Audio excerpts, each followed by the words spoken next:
Jesus said, love thy neighbor and thy enemy. The practice of meditation tells you to love your enemies. So your spiritual path is learning what it will take for you to love the people that get on your nerves and also that might even create pain and suffering in your own life. We all have to figure out our own way. Now, when it comes into intimate relationships, guess what? That's the best container for healing and growth because all of your stuff is going to come up. I've interviewed a lot of therapists on my podcast, and they all share the same message.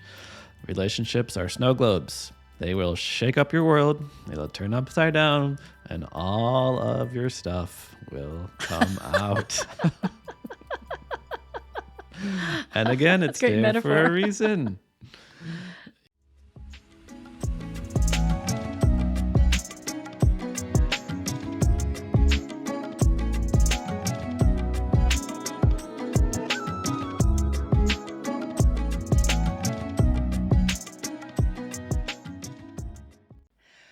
Welcome, everyone, to the Spiritual Forum. I'm so glad you're here. I just want to remind you that this podcast is a voice of hope, inspiration, and awakening. And every week I have a guest who will provide us with some hope, inspiration, and awakening. And that's what we're doing on this planet right now. I just want to remind you to do all the nice things you can do to support this podcast. You can donate at thespiritualforum.org. You can subscribe to my YouTube channel, or you can write an Apple review or rating, that kind of stuff. And you can also subscribe to my newsletter on thespiritualforum.org and or check out my retreat. So that's enough. Let me introduce you now to my guest. Zach Beach is committed to building a world based on love and connection. He's an internationally renowned yoga teacher, best-selling author, poet, therapist, and intimacy coach. He's the founder of the Heart Center Love School, which hosts compassion cultivation trainings and workshops. And he is the host of the Learn to Love podcast.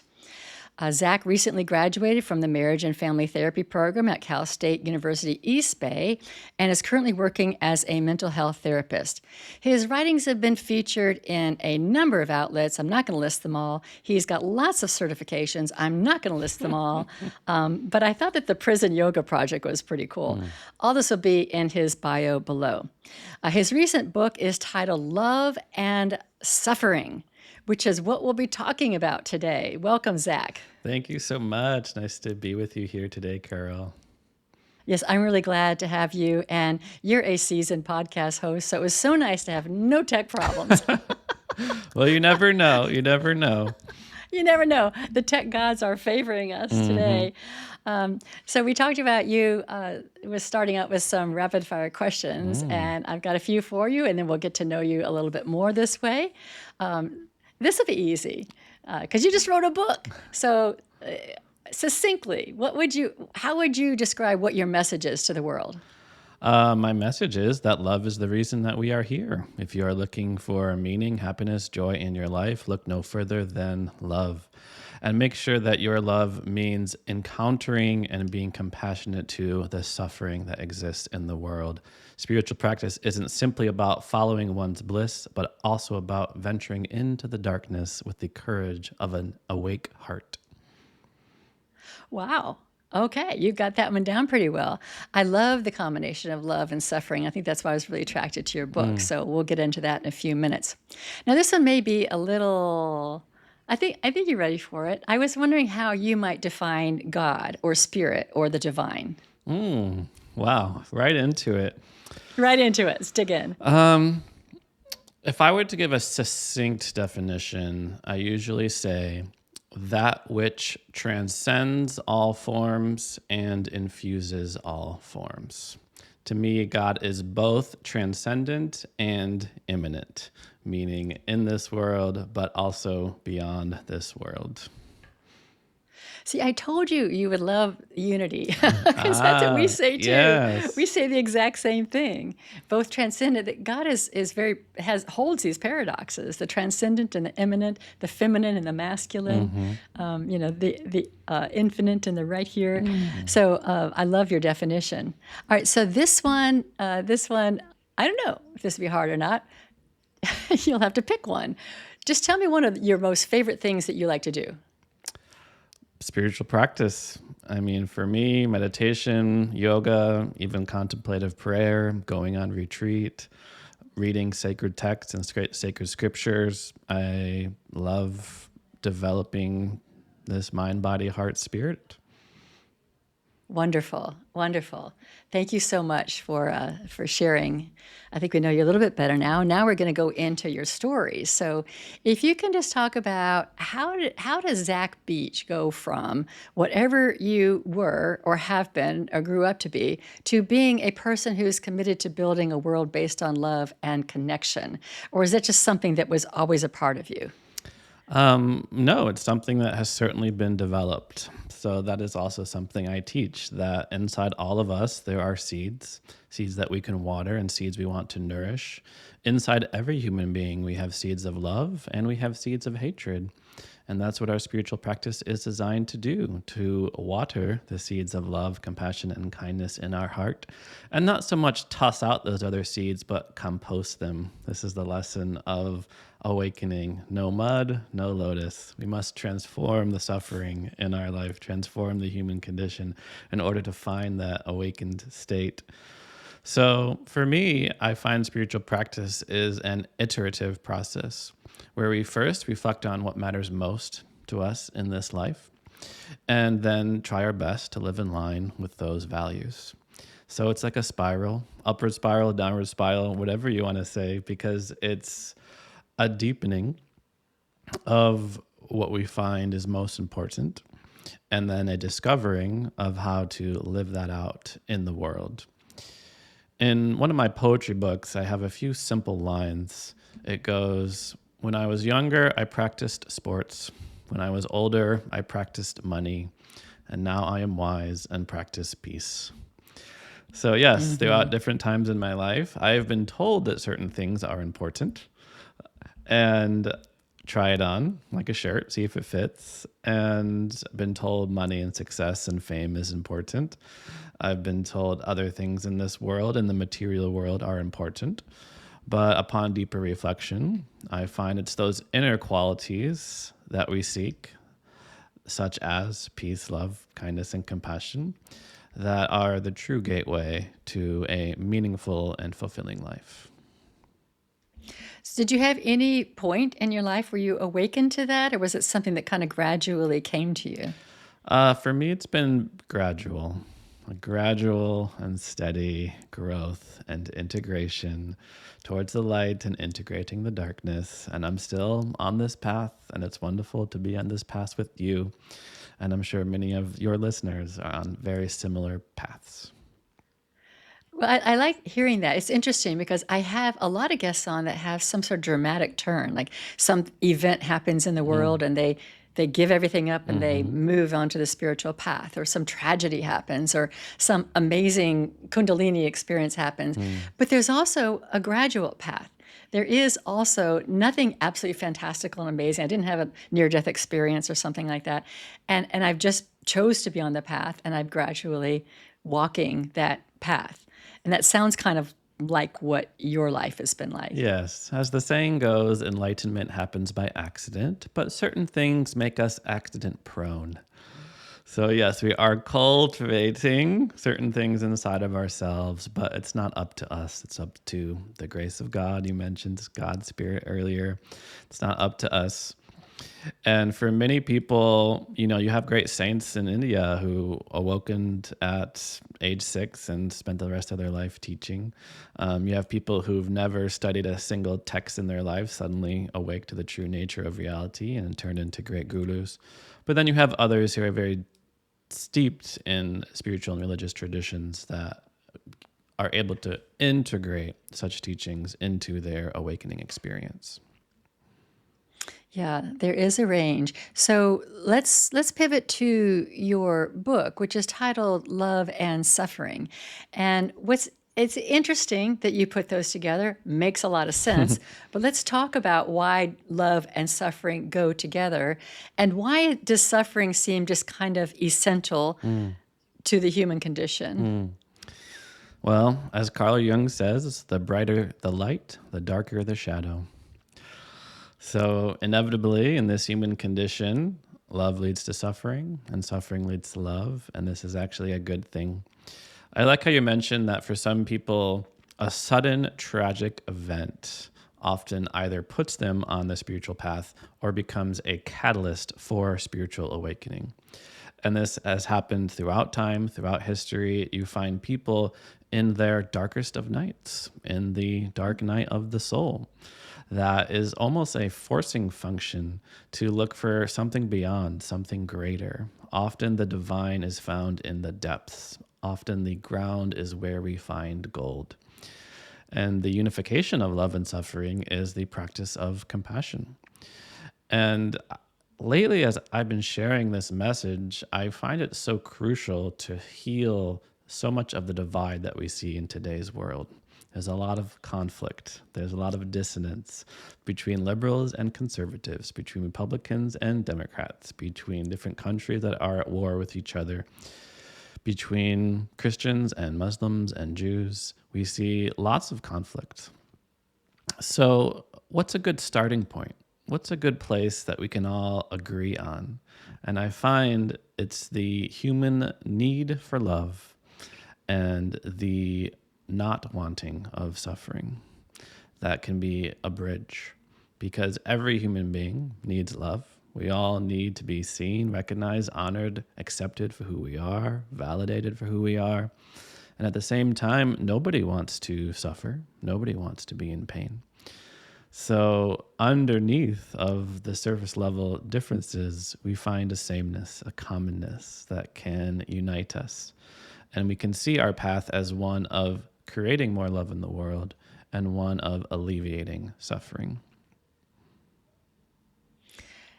It is interesting. I'm also very, very acutely aware, as most people are, to the insane divisions that just keep really seeming to get deeper and deeper. And we do have a lot more in common. We do have a Yes. lot more in common than these differences, just so much in common.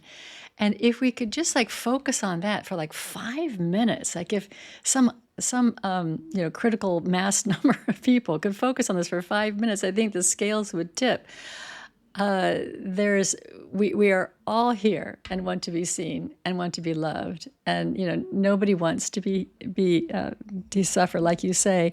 But suffering does have its purpose, and you really go into that in your book. What is it good for?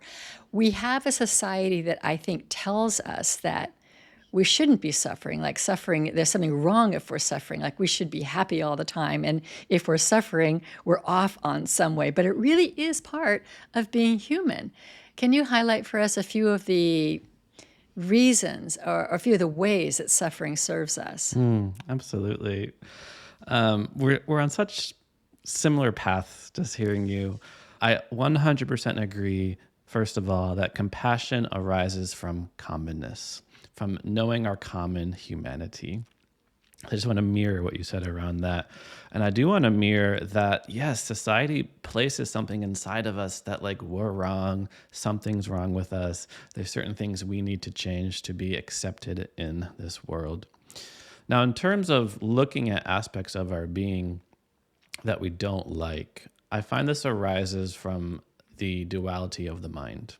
The mind does a great job at dividing up this world into good and bad, into good and evil, into things we do like and things we do not like.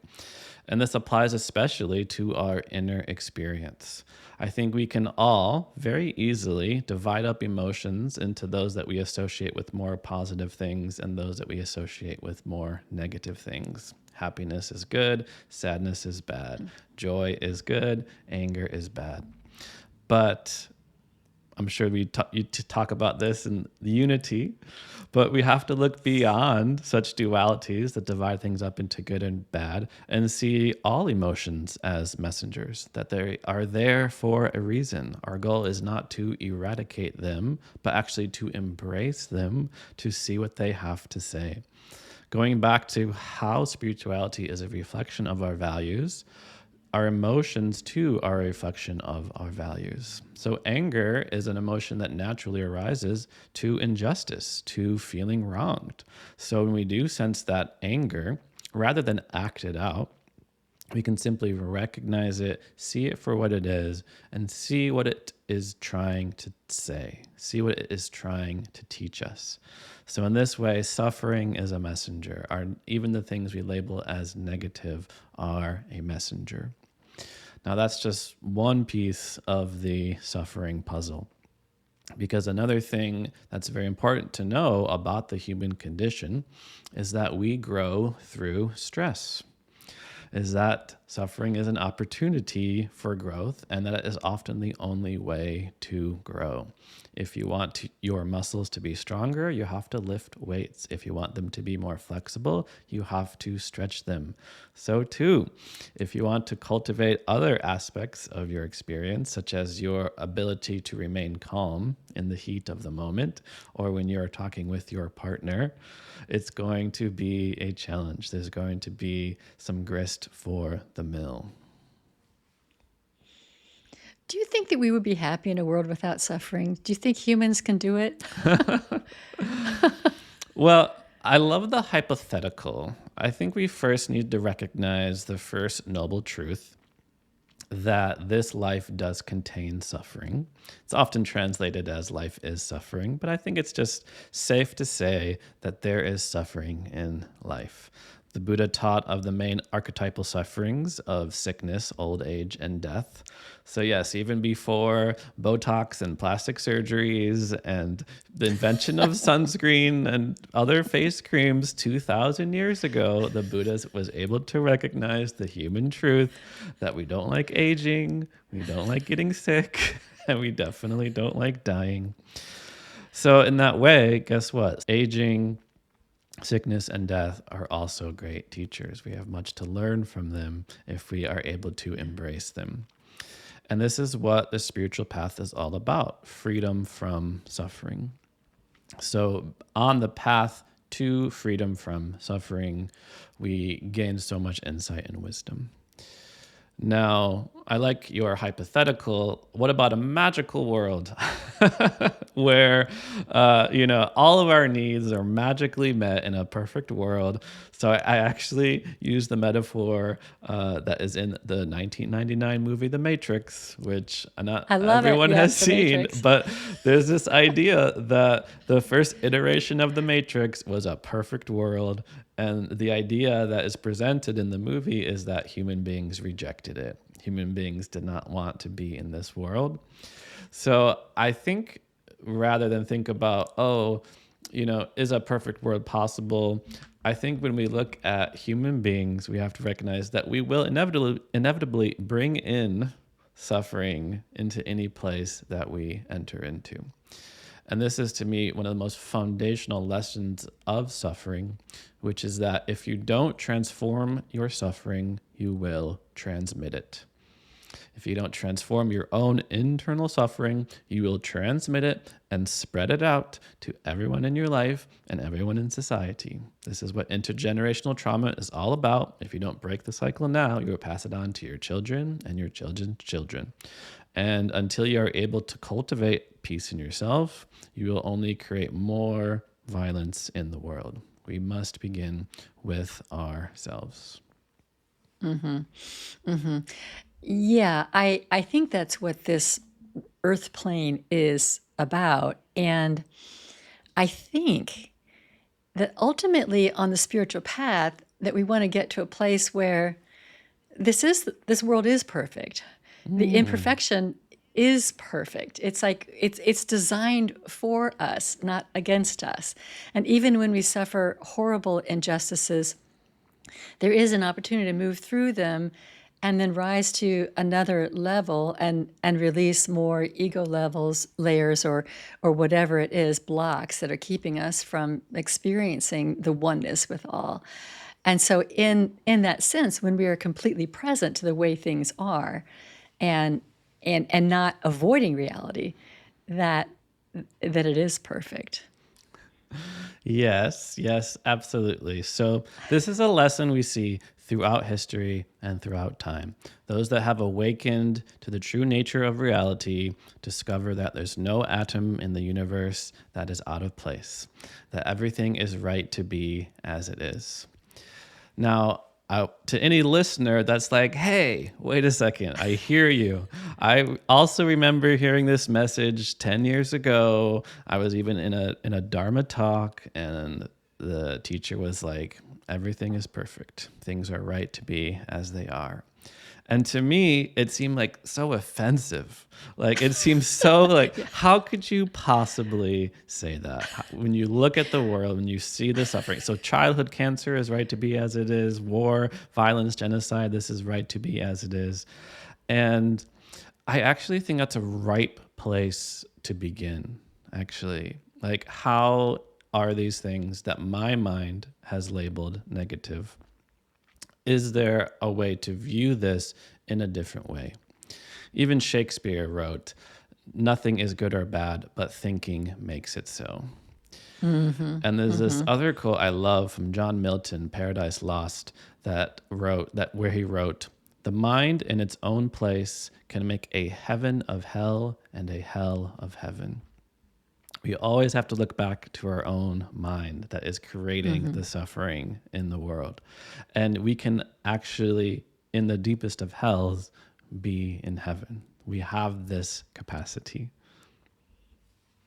Well, yeah, and you bring up heaven and hell. It's kind of interesting that the traditional Christian notion of there's a life after this life that is paradise, I suppose it's Islam as well, a heaven, and it will be free of suffering, free of all of the ills of the world.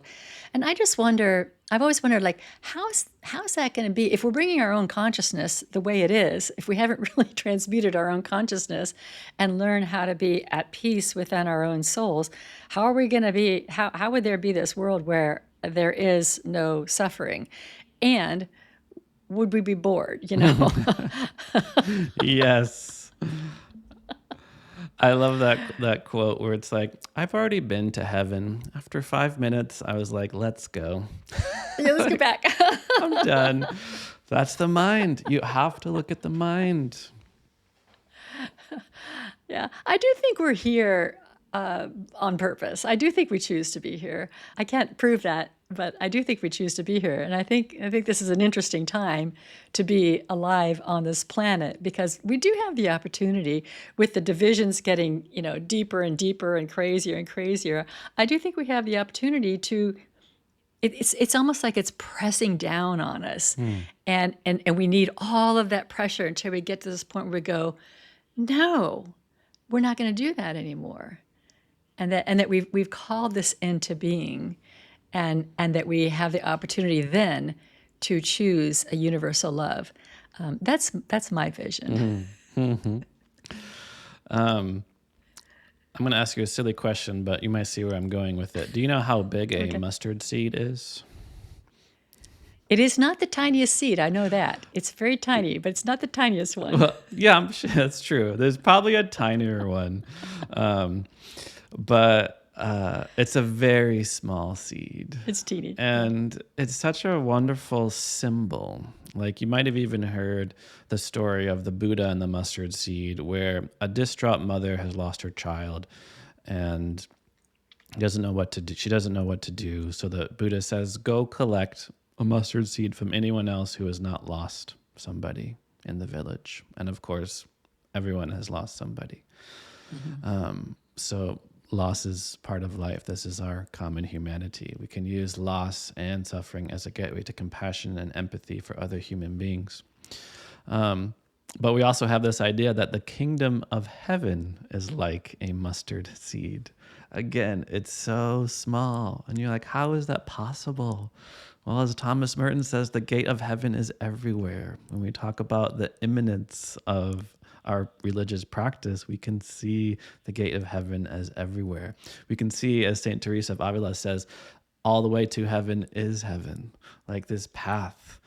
And it's something we can bring into this moment and see in this moment, that the gate is wide open and nothing's blocking your way. It's as small as a mustard seed. You can hold it Yeah, in your yeah. hand. Yeah, I love that.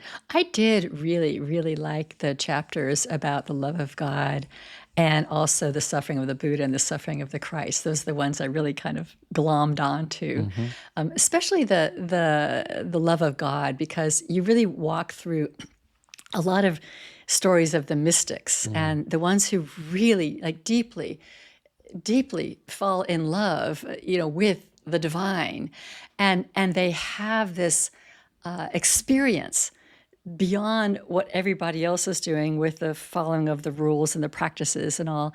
And then they are castigated as blasphemous, that they're not, that they're, they're seeing God and and they're the ones who are blaspheming. It's fascinating what our world does to people who have this experience, which I do believe Buddha did, I do believe Jesus did, and many other of the sages and the saints and the mystics that you mention.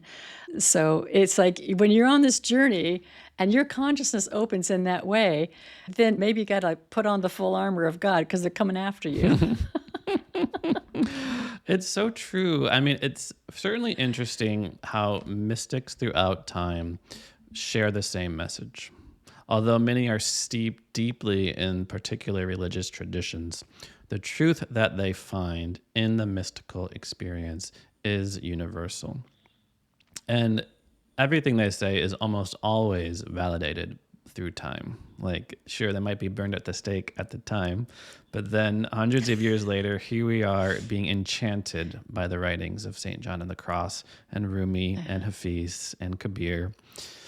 And it is true that their understanding is often quite heretical, even to their own demise. So, what I mean by that is Sri Ramakrishna said that all the sacred texts are not worth more than the paper on which they are written. In other words, they're worthless.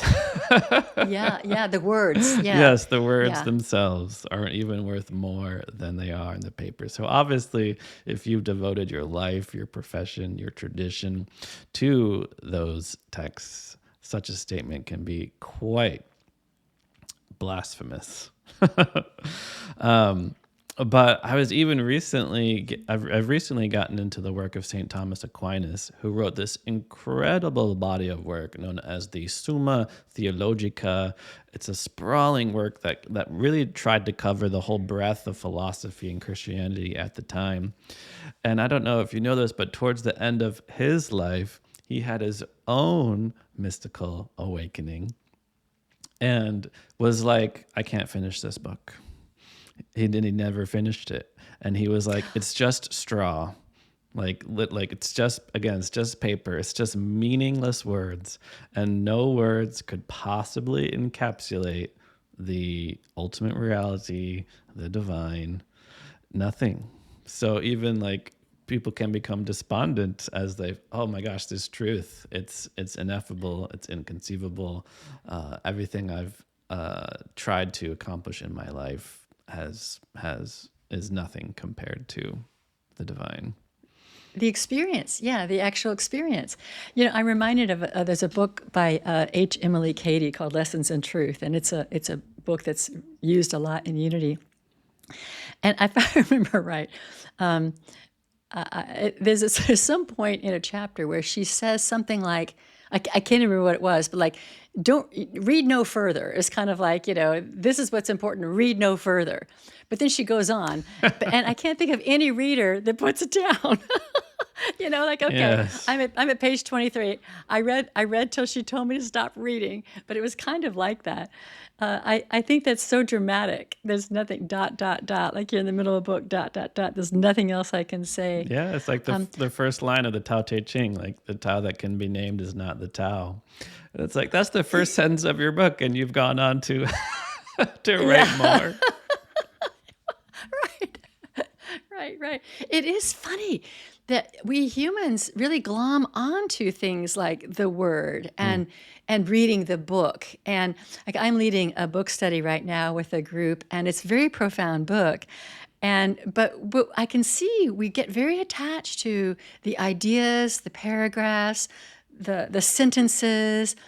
And then I started thinking, like, is anybody living what we're learning? I said, okay, let's close the book and let's not jump onto the next book. Let's dwell in taking one concept and then just like living it and experiencing it and see what we can do with it. Because our nature is to move on and consume. If we're not consuming materially, even the spiritual realm, we could consume literature and books and experiences and not really sit and have this indescribable experience of unconditional and total love and totality of the divine. And ultimately, that's what we are seeking, I believe. Yeah, I love everything that you're saying. I feel like there's two ways I could take it. One is, this to me is the power of mantra, the power of sutras, that you can just pick a line, read the line, put the book down, sleep on it, meditate on it, chant it, walk in the forest, and have each foot that you put on the path, like say the mantra. Like, it gets to seep deep into the unconscious. Like, there are sutras in the text that you could spend your whole life just integrating and thinking about.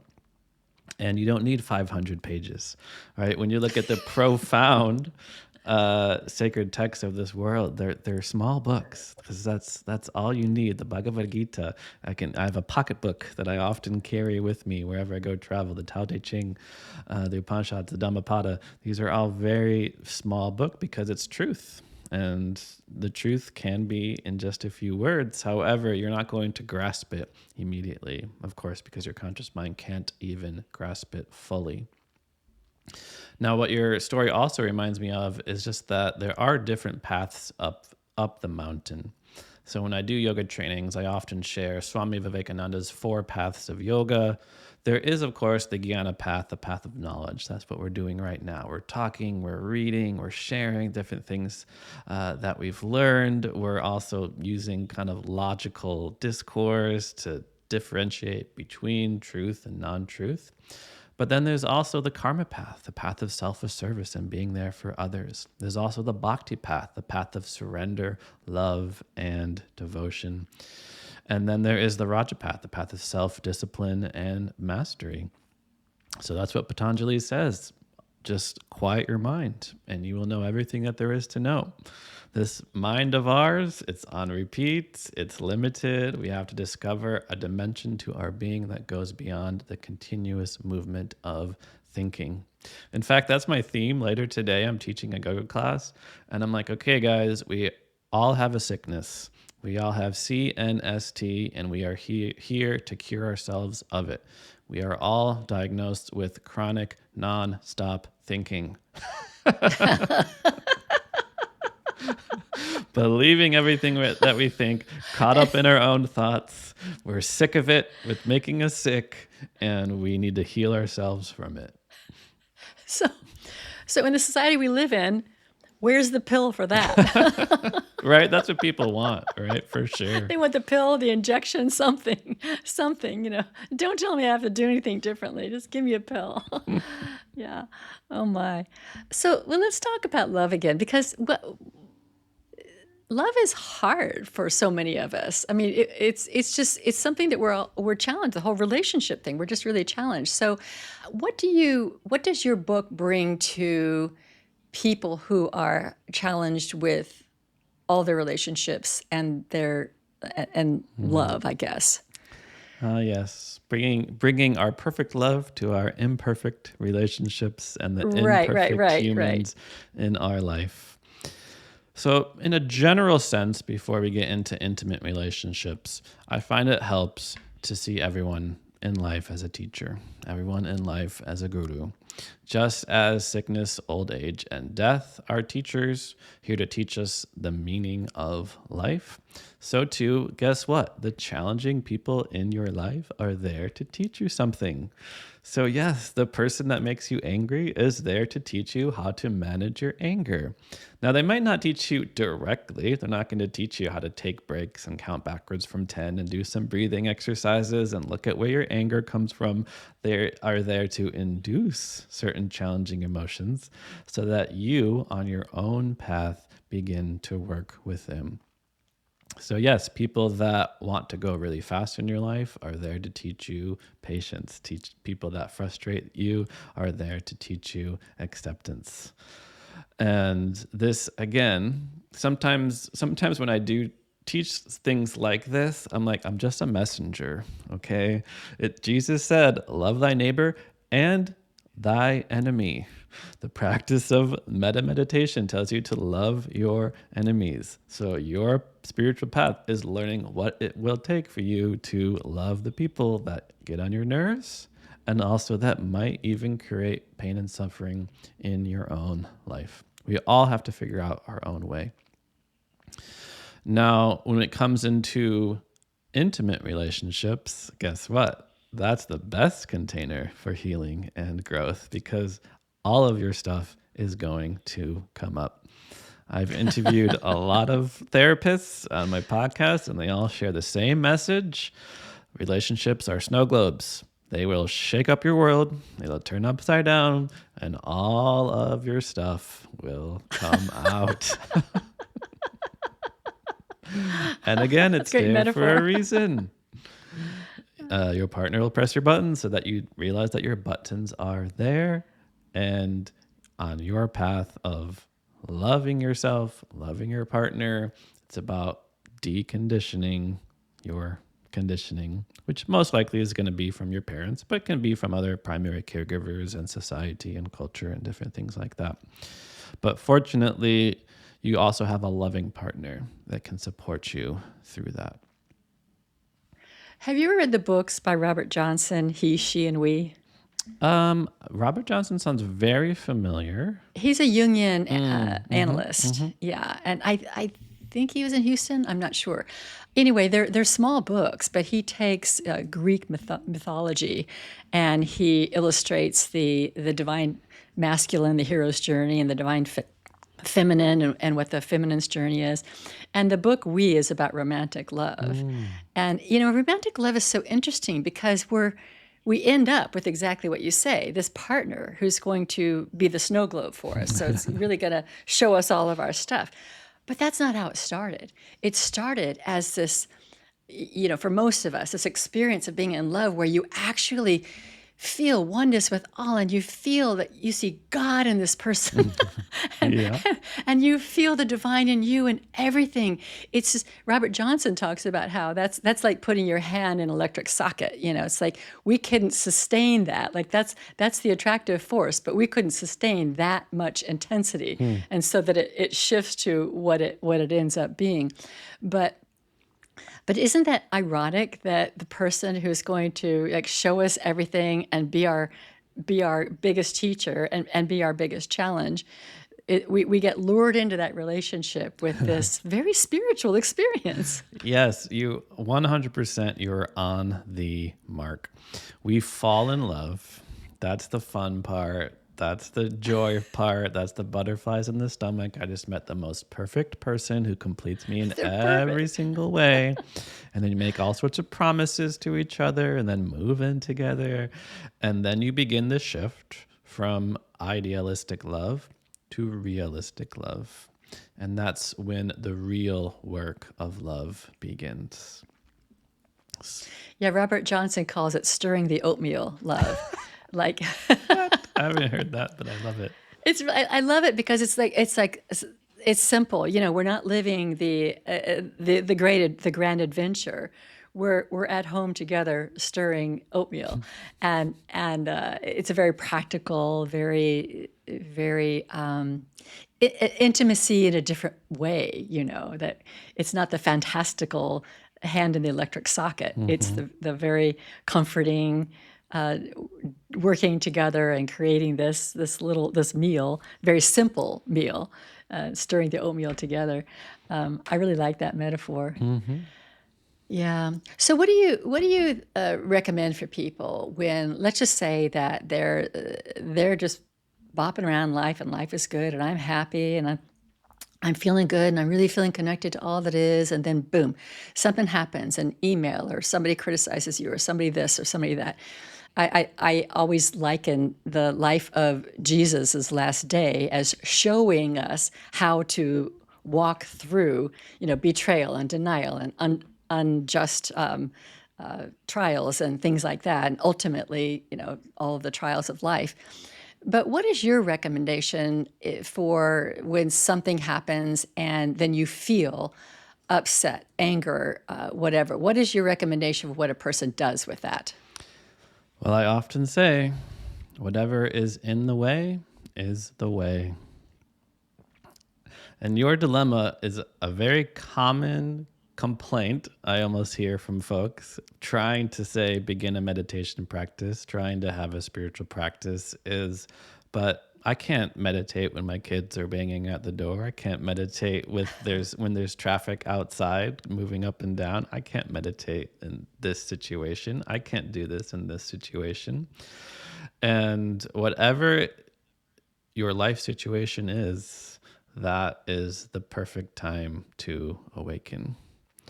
That is ripe compost for the growth of your life.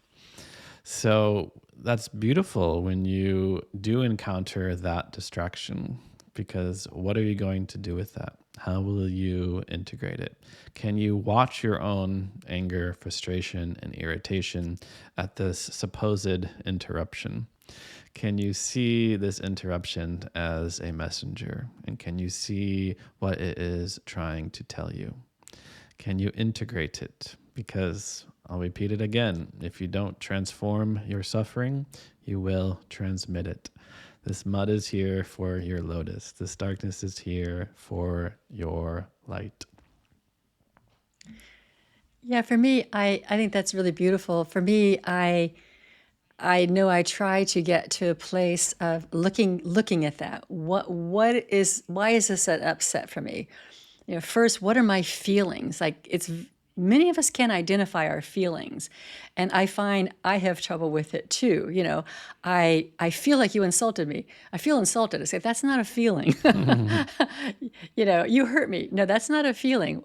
Finding that feeling, and then why am I feeling this? And then sitting that feeling. But also, then come, for me, I've got to come to a place of love. Like, if I find I'm responding and it's starting to go like this, it's like, okay, got to stop responding and do this inner thing so I can, next time I approach you, I'm approaching you from a place of love. And I think that's where we need to get, where, we see on social media so much.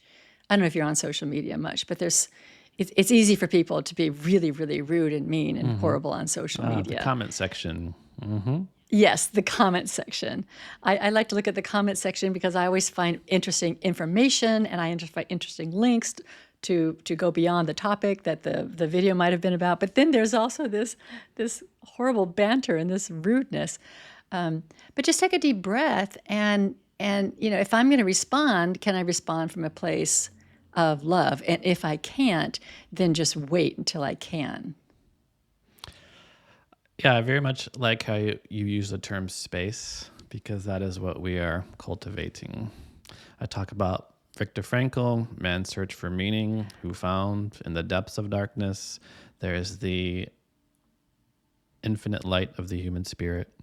Viktor Frankl's darkness was a concentration camp where he discovered that everything can be taken away from a human being except for our freedom to choose our own attitude in any given situation.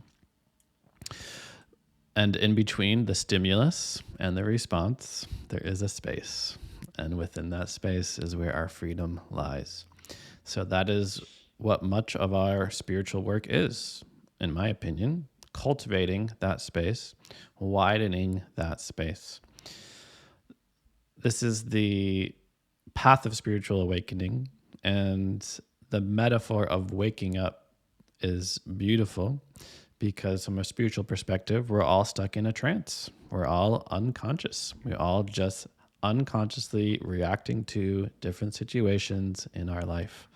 So we have to wake up from this dream. We have to wake up from this trance, this conditioned existence. We must discover that within ourselves is unconditioned. And it's when that space is cultivated that we are able to live from our intention. So, wow, I'm noticing a reaction of anger and frustration, but I notice it. I'm allowing myself to feel it, and I am consciously choosing to live from a place of kindness. I am slowing down my breath. I am regulating my nervous system. I can be a healing presence in an often traumatizing world. This is our path. This is how we can find peace in every step, as Thich Nhat Hanh says, peace in every breath. Yeah, and Viktor Frankl is such an inspiration. I do think that most people have what you just described. Most people aren't quite there. So it seems like it's okay to kind of like spaz out on your feelings for a while if you need to. What do you mean by spaz out? I think because there is a way. I mean, but like go really ahead. feel it. Like if you need to scream or if you need to be angry or whatever, feel it. But I think that I think sometimes people think that, okay, I've got to get to this place of peace. I've got to get this place of peace. but but if you feel angry, I think it's okay to be angry for whatever time you need to be angry. Just remember it's temporary, and that our intention is to find that space again.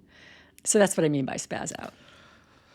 Yeah, well, I resonate with a few things about that. One is that it's true that emotions take 60 to 90 seconds to run their course through the body. This is physiology, this is psychology. But when you're like, wait a second, I felt this emotion all day. I've been feeling anxious all week. Yeah. What is feeding into that anxiety? CNST, chronic nonstop thinking. Chronic ruminative thinking. This is something they teach Yeah. in therapy. Anti-rumination strategies. How can we short circuit the mind so it stops feeding into our emotions, so we stop feeling terrible all the time? But another important piece, because when you said spaz out, I'm like, it can be fun to spaz out with another person. And what I mean by that is share your emotions with another person. Like, it's okay to have a really rough day at work and to call somebody, to talk to somebody and just be like, oh, like it's such a hard day. Because this is also an interesting quirk about the human condition is that we aren't fully able to regulate our own emotions on our own. We've evolved to co-regulate each other. I can move my voice up and down, the inflection. I can move my arm up and down. We can't move our sadness up and down, our anger up and down, our happiness up and down. We've evolved as social beings with social brains that are wired to connect to other human beings.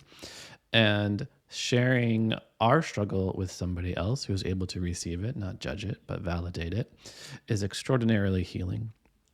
So much of our stuff, again, in this snow globe that we talked about, much of our emotional stuff was put in us through relationships with our primary caregivers. So we are essentially hurt in a relationship, and we must heal in relationship as well. Have healing relationships, secure relationships, safe relationships with other people. I'm glad you mentioned that, because I think a lot of like triangulation or going to another person and talking about your emotional reaction is often considered like that's not what we do on the spiritual path. You just you just handle it. But we are wired that way. It does. We can regulate our emotions by going to somebody and speaking through it. And I suppose that's what therapy is, right? That's what therapy is. That's what a loving Yeah. relationship is. That's what a good friendship is. Yeah. And we talked about awakening, aka the Buddha. Buddha just means awakening. We all have the capacity to awaken within all of us. We've talked about the Dharma, the teachings and the path, and now we're talking about the Sangha. These are the three jewels, the community. None of us can do this alone. None of us can do this alone. That's why we're sharing the world with 8 billion people. Do you have a model for reality? Do you have a story or an explanation for what this life is all about, what we are, why we're here? I love this question because this is something I often teach. In Sanskrit, the word is darshan or darshana, which means worldview or way of seeing. That this is what spirituality offers, a different worldview, a potentially third perspective or transcendental perspective beyond the dualities of the mind. As we say, the journey is not seeking new destinations, but having new eyes. So there are different ways to view this world. You could view it as emptiness dancing, right? To borrow Thomas Merton's phrase. You could see all nature on this planet as a manifestation of Pachamama and Mother Earth. We can see another human being as the divine in drag, as Buddha's at the costume ball. You can see the light behind every two eyes that you see. As Rumi says, the lamps are different, but the light is the same. There's another poem by Thich Nhat Hanh I love where he says, "I'm a bit sad today, but not to worry. Although I lost my smile, the dandelion has one." I'm paraphrasing a little bit, but that's darshan. Can you see this flower smiling? Can you see the divine inside every human being? Can you see spirit that is everywhere? Can you see the gate of heaven as everywhere? And in terms of this world that we live in, I'll simply say that your human life is precious. This is something we see again in the text, that to be born as a human being is quite the miracle. And this life has the perfect mixture of love and suffering, the perfect mixture of happiness and tears, this life of 10,000 joys and 10,000 sorrows. So in Buddhist cosmology, for example, we are reincarnated again and again in this endless cyclical existence. And to be honest, you don't want to be in the celestial realm. You don't want to be in the realm of the divine. It's too good. It's too cushy. You know, you need a little bit of challenge in your life. A little spice. Yeah, if your life was perfect, you would not be on the spiritual path to alleviate yourself of suffering. And yeah, life just wouldn't be interesting. In this life, we have the perfect mixture of happiness and sorrow, pain and joy, and things are right to be as they are. And it's okay to think in this moment things are not right to be as they are. Follow that and see what path you can take that puts you to seeing the perfection in everything. Right. That's what I was saying before. I think that in this sloppy, messy world we're in, that there is a way to see it as perfect. And as you were talking about seeing the divine in others, I was reminded about a story that you tell in one of your chapters. And I think it was a monastery, something like that. And one of the monks told another monk that he was sure that the Messiah was among them or something like that. Do you want to tell that story? Yeah, Do you know what I'm talking about? I do know it's an old story. Essentially, some abbots go to a rabbi and they're like, you know, our attendance is dwindling. Like people are falling asleep during service. Like, what can we do to really revitalize our temple? And the rabbi says, you know, there's nothing I can do to help you, but I'll tell you one thing. We have long known in the Jewish community that the Messiah is one of you. And the abbot's like, what? One of us in our community? It couldn't possibly be that grumpy, mean old, you know, Job or Bob over there. But maybe if it is, I'll treat him a little nicer. And maybe it's that person. Maybe I should treat them a little bit nicer. And the rumor went around and the whispers went around. And suddenly people began to treat each other as if the Messiah was amongst them. And then the audience, the people of faith saw the energy, saw the joy, saw the love that was exuding from the leadership there. So then the church came back to life. I love that story. I really love that story. Like it's such a great little trick that if we just looked at each other as though, the Messiah, the Christ, the light, the Buddha, whatever is in whoever is in front of us, then just look a little harder. It's like, oh my gosh, the light is there, because there is light in each one of us. The divine is in each one of us. And then if we really believe, like, oh my gosh, this person may be the one, as if there is the one. They are. That would be a recipe for a lot of peace on the planet. So do you think that ultimately we are here to transform this planet into something where there isn't suffering? Or do you think that suffering is really just the mechanism for what we do here on this planet so that we can grow and expand and become more loving? It works a little bit like this, because when you get, again, I welcome anyone with certain resistance to these ideas that say suffering is an illusion that's only in our mind, because there are two approaches we're bringing to this path. One is our own individual path, is one of finding an unconditional love and peace within ourselves. We are seeking our own liberation, to become a bodhisattva, to become a jivan mukti, to be liberated while living. And if you are on this path, I'm sure if you're listening to this wonderful audience, if you are on this path, then you're already there. You're already working on it. It's an individual path to see the illusion of suffering, to see how the mind creates suffering, to see how a mind that is full of anger and hatred and greed and delusion is hell, and a mind that is full of love, compassion, and kindness is heaven. But when we bring this attitude to other people, we're asked to help them. We're asked to alleviate their suffering. We're not asked to tell them that their suffering is an illusion. So what I mean by that is you might go on a 10-day fast to release your attachment to material pleasures, to release your attachments to the physical world, to free yourself of the burden of having to say, buy food, cook it, and eat it, and to use that time for your own spiritual development, to meditate, pray, practice, read the sacred scriptures.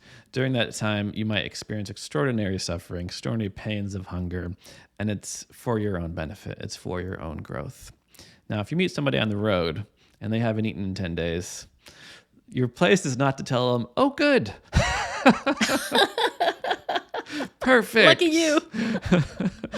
Your task is to help them. Your task is to alleviate Get them some their food. suffering. Yes, that's what the Buddha said. He says freedom from suffering is possible, but each of us must find our own way. And you're not here to push somebody on the path or force somebody on the path. When you meet other people's suffering, your human task is to alleviate that, is to be of service for them, is to help them. Another motto I borrow from Mother Teresa, who, when she was asked, how do you help so many people? She just said, I see them as Jesus in a distressing disguise. So just like you said, seeing the divine in other people. Yeah, I love that. That's really great to remember. And of course, my audience knows I'm going to add that we could also attend to the suffering of all beings on the planet, because there's a lot of suffering going on at our own hands, the animals on this planet. And, as long as we are really harming others, we are harming ourselves. So it goes beyond the human-animal boundary. Yes. So Zach, we're getting close. All sentient beings. All sentient beings. All sentient beings. Exactly. All sentient beings. Even those that we don't like. Today is a particularly monstrous mosquito day where I live. It's like, what are all these mosquitoes doing here right now? I gotta love them all. Okay, so we are coming to the end, and I want to make sure that you say whatever you want to say, whatever we didn't cover. Give you the last word. Well, I'm just smiling from ear to ear right now. I just want to say it's just a joy to be speaking with you. I see how we are on very similar paths. As a fellow podcast interviewer, your skills are incredible. I feel like you're really listening to me, and your questions are amazing. So I just want to thank you, Carol Saunders, for having me on. Your listeners are so lucky to have you, and we're so lucky to have you that you're sharing these messages with the world. So it's been a joy, an absolute joy to connect with you. And my final message, I'll simply say, there's nothing wrong with who you are. This is to you, listeners, that you are perfect just the way you are. You are loved. You are lovable. You are loving. Your smile lights up this world. Your heart beats enough blood in a day to make oceans. And that is what you are, an ocean of being. As Sri Ramakrishna says, we are not the waves of thought on top. We are an ocean of stillness. Although those waves on top of thought can often be hard to think, hard to feel, create much turbulence in our lives, I encourage you to go deeper into the heart space, deeper into the presence that you hold.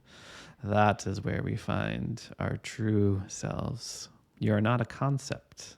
You are not a thought. So don't believe everything you think. You are not who you think you are. Go deeper, go beyond the continuous movement of thinking. Discover the love that you always are, always have been, and still have time to be. Okay. Wow. That's great last words. I do think we are not what we think we are. We are so much more than we think we are. We've been taught that we are, and we have the opportunity to really awaken to that. I think there's something amazing going on the planet right now. Do you think that? Do you think that we're like something's doing for us spiritually? Transformation, Absolutely. awakening? Yeah. Something big's happening. Yeah. Yeah. Okay, Zach, thank you so much. Thank you for sharing your wisdom and the wisdom of the sages that also is a part of your tool set and your wonderful book, Love and Suffering. I really liked the suffering part of your book because Thank you. it sounds funny, but I have podcast guests that are just focused on love, and I find people aren't as interested in that. I'm like, okay, let's throw some suffering in. They're going to love it. No, it's part of our life. Part of all of our life. It is part of our lives. Yeah. Okay. So thanks again. And thank you everyone for listening. And I now close the Spiritual Forum.